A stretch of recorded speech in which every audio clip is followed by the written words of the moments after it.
L'esprit qui est en toi est en colère. Mais ne dors pas sur cette colère-là. Ne rentre pas et commence à prier le Seigneur. Seigneur, fais tomber le feu sur ce rentre, tu pries que le Seigneur l'aide, que le Seigneur lui ouvre les yeux et qu'il vienne à Dieu. Elle ne soupçonne point le mal. Waouh. Elle ne soupçonne point le mal. Waouh. Je ne sais pas si l'âme de quelqu'un était secouée maintenant, mais le Seigneur m'a déjà parlé par rapport à cela. L'amour ne soupçonne pas le mal.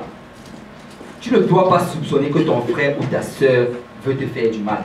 Tu ne dois pas soupçonner que ton frère ou ta soeur veut profiter de toi. Tu ne dois pas soupçonner que ton frère ou ta soeur est en train de faire des choses pour son intérêt personnel, pour te mettre de côté. Peut-être tu peux voir ces choses-là, mais est-ce qu'on marche selon la vue? On marche selon la foi. Amen. On marche selon la foi. Peut-être je t'ai vu, tu es allé dans ma garde-robe, tu as pris tel ou tel habit, mais moi j'ai la foi que peut-être tu la prenais pour aller la laver ou nettoyer. On marche selon la foi. Il faut vraiment rentrer dans cette dimension-là où on ne soupçonne plus le mal. On ne soupçonne plus le mal. Peut-être je t'ai vu, tu as pris mon repas que j'ai mis au frigo. Mais peut-être qu'elle le prend pour en ajouter, pour le réchauffer, pour le préparer. Ça prend vraiment d'entrer dans cette dimension-là. On n'est pas appelé à soupçonner le mal. C'est difficile, mais il faut le faire. C'est ça l'amour de Dieu. L'amour de Dieu, ça agit vraiment dans l'adversité. Tout ce que tu vois qui est difficile, c'est là que l'amour de Dieu rentre. L'amour de Dieu, ce n'est pas quand il va t'apporter son repas, mais c'est plutôt quand lui va prendre ton repas. C'est qui va prendre ton repas, c'est là que tu vas vraiment savoir si tu l'aimes. Si tu l'aimes, tu dis, oh ma soeur, oh mon frère, je t'aime, je t'aime. Un jour, il t'écrase le pied. Mais est-ce que tu vas vraiment l'aimer? Est-ce que tu vas vraiment l'aimer? C'est à ce moment-là que tu vas vraiment savoir si tu l'aimes. Tu ne dois pas soupçonner le mal. Oh, cette personne, il aime toujours faire cela. Elle aime toujours faire ceci. Et c'est sûr qu'elle aime aller parler contre moi là-bas. C'est sûr qu'elle a dit telle ou telle chose sur moi. Qui t'a dit ça? Je suis sûr que c'est elle qui a dit cela. Toutes ces choses-là, tu es en train de soupçonner le mal. Ça, ce n'est pas l'amour de Dieu. Tu ne dois pas faire cela. Tu dois avoir confiance. Tu n'as pas confiance en cette personne-là, mais tu as confiance en l'esprit qui est en cette personne. Tu as confiance en l'esprit. Je sais que l'esprit, même si ces paroles-là sont sorties de sa bouche, je sais que le Seigneur va la convaincre et la prochaine fois, il va dire de bonnes choses. Le Seigneur va dire de bonnes choses. Elle va dire de bonnes choses. Et c'est vraiment comme cela. Tu ne dois pas soupçonner le mal. C'est ça l'amour de Dieu. Elle ne se réjouit point de l'injustice. Elle se réjouit de la vérité. Tu dois être joyeux quand on parle de la parole de Dieu. Tu dois être content, tu dois être secoué par la parole de Dieu. Pourquoi? Parce que c'est la justice, c'est la vérité. Elle s'excuse de tout. Ah, ça touche encore. Vous savez quoi? Un chrétien ne doit pas être orgueilleux. Un chrétien ne doit pas arriver à un point où il n'est pas capable de s'excuser qu'il a fait quelque chose de mal. Tu dois reconnaître très très rapidement ce que tu as fait. Pardonne-moi pour ce que j'ai fait. Pardonne-moi. Je t'en prie, pardonne-moi. Tu ne dois pas garder ça dans ton cœur. Et te dire que, oh, si je m'excuse, peut-être que... Parce que dans le monde, on a tendance à penser que si tu t'excuses, ce serait comme une faiblesse. Si je m'excuse trop, là, il va penser que je suis faible. Il va encore marcher sur moi. Non. Ce n'est pas comme cela. Tu t'excuses. Je m'excuse pour cela et tu avances. Quel que ce soit ce qu'il pense de toi. S'il pense que tu es faible, où est le problème là-dedans? La Bible dit que le faible dit je suis fort. Que le faible dit que je suis fort. Et, la Bible dit qu'il a élevé les faibles. Il les a mis au milieu des grands. Amen. Et on est guidé par les faibles. Plus tu es faible, plus tu es à genoux, c'est là que le Seigneur t'élève.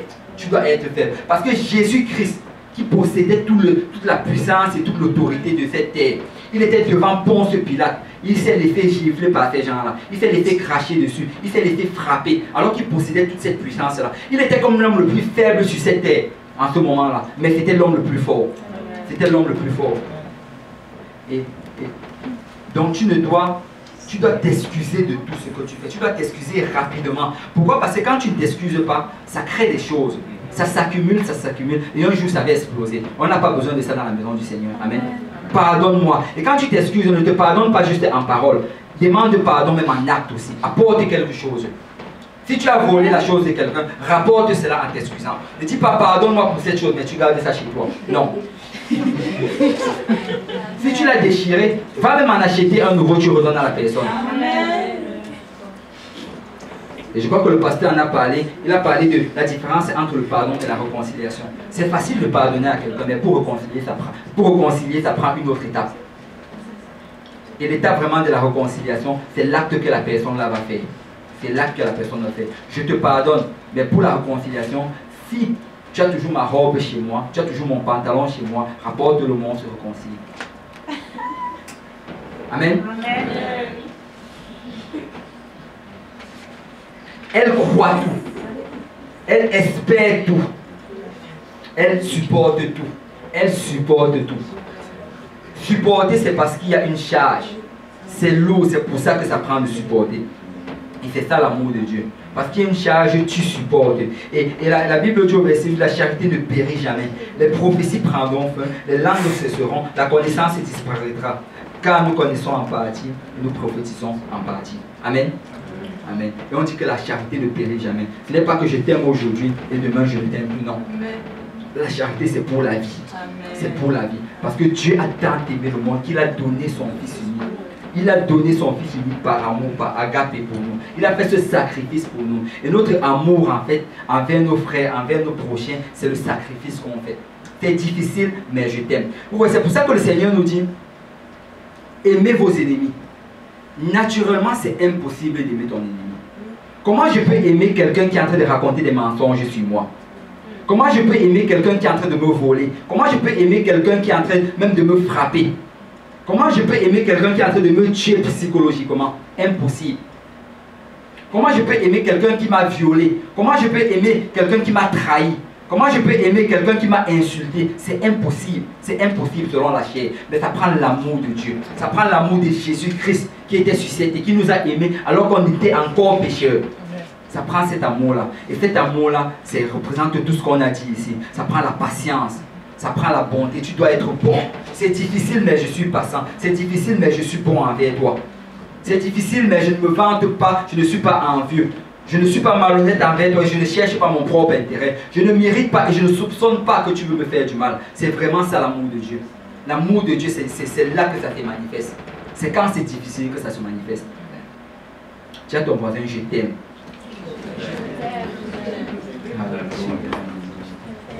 Je t'aime. Et ça prend vraiment cela. Et sans cet amour-là, il est impossible d'aller au ciel. Sans cet amour, il est impossible d'aller au ciel. Il faut vraiment vous aimer. La Bible vous dit, aimez-vous d'un fervent amour. Aimez-vous d'un fervent amour. Parce que c'est ça que ça prend. C'est défini dans l'adversité et on doit vraiment, on doit combattre pour pouvoir nous aimer. On doit vraiment mettre cela en pratique dans notre vie. Chaque jour, c'est vraiment un exercice. C'est un exercice. Chaque jour, continuellement, quand tu supportes, quand tu es patient, quand tu es plein de bonté avec cette personne-là, continuellement, ça se développe et ça devient naturel. Tu prends une nouvelle nature. Tu prends une nouvelle nature. Amen. Alléluia, Jésus. Amen, amen. Je t'agape. Tiens quoi ton voisin, je t'aime agape. On peut te célébrer dans ta gamme du Seigneur. Je t'agape beaucoup. Alléluia. 1 Jean, verset 3, 18. La Bible nous dit. Achille.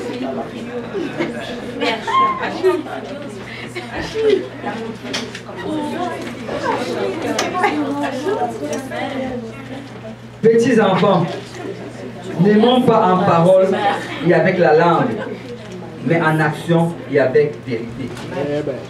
N'aimons pas en parole et avec la langue, mais en action et avec vérité.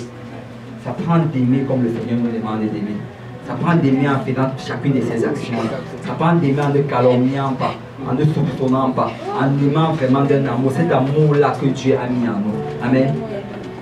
Alléluia. Et la Bible nous demande de nous aimer. Il demande à l'homme d'aimer sa femme. Aime ta femme comme Christ a aimé son église, à tel point qu'il est mort pour elle. Tu dois être prêt à mourir pour ton frère et ta soeur. Par amour pour lui. Amen. Si on te dit qu'il a fait telle ou telle chose, non, non. L'esprit qui est en lui ne peut pas lui permettre cela. Peut-être le diable a voulu faire cela en lui. Peut-être qu'il a griffé, mais je sais qu'il n'est pas comme ça. Ce n'est pas sa nature. Parce qu'il y a une différence entre commettre un péché et être un pécheur. Il y a une différence entre commettre un péché et être un pécheur. Commettre un péché, c'est glisser. tu as glissé à cause de ta chair. La Bible dit que le juste tombe 7 fois, il se relève. Dès que tu as glissé, tu t'es relevé. Seigneur, pardonne-moi, nettoie-moi, purifie-moi de ces péchés. Aide-moi, Seigneur, à ne plus être comme cela. Donne-moi la force de ne plus rester dans ces choses-ci.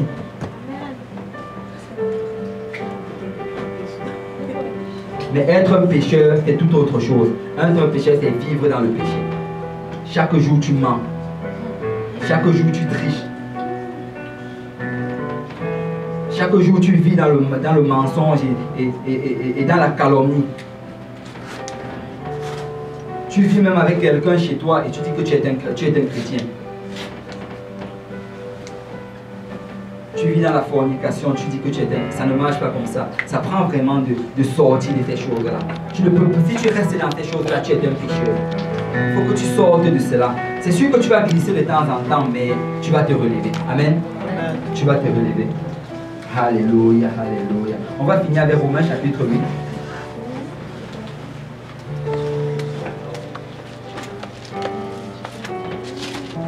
Romains chapitre 8, verset 28, la Bible nous dit: nous savons du reste que toutes choses concourent au bien de ceux qui aiment Dieu, de ceux qui sont appelés selon son dessein. Nous savons du reste que toutes choses concourent au bien de ceux qui aiment Dieu, de ceux qui sont appelés selon son dessein. Le mot amour ici, c'est le mot agapé encore une fois. Tout concourt au bien de ceux qui aiment Dieu. Souvent, on cite mal ce verset-ci.